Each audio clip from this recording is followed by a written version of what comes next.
विधानसभा चुनाव के परिणामों के बाद अब नई सरकार के गठन की प्रक्रिया तेज हो गई है। बीजेपी की ऐतिहासिक जीत के बाद सबकी निगाहें इस बात पर हैं कि दिल्ली का अगला मुख्यमंत्री कौन होगा।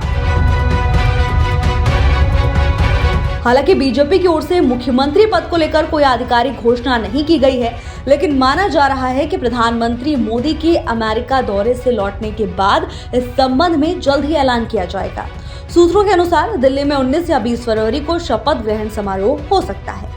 इस बीच खबरें हैं कि प्रवेश वर्मा का नाम मुख्यमंत्री के उम्मीदवारों की लिस्ट से बाहर हो सकता है।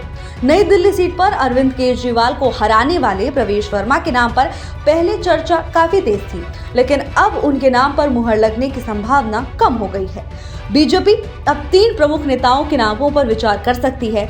मनजिंदर सिंह सिरसा, जितेंद्र महाजन और इसके साथ ही रेखा गुप्ता भी इन लिस्ट में शामिल है।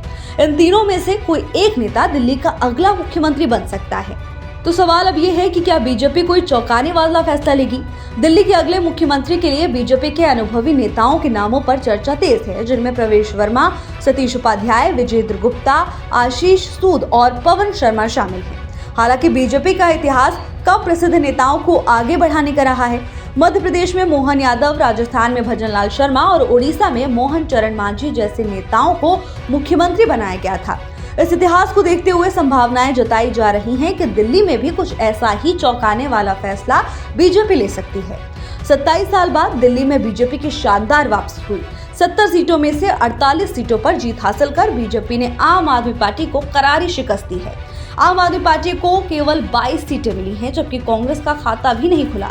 अरविंद केजरीवाल को नई दिल्ली सीट पर भी हार का सामना करना पड़ा, जहां प्रवेश वर्मा ने उन्हें हराया। अब दिल्ली की राजनीति में नया मोड़ आने वाला है। बीजेपी का अगला कदम क्या होगा और मुख्यमंत्री की दौड़ में कौन आगे बढ़ेगा, ये सवाल जल्द ही सुलझेगा। लेकिन फिलहाल सभी की नजरें बीजेपी के आधिकारिक ऐलान पर टिकी हुई हैं।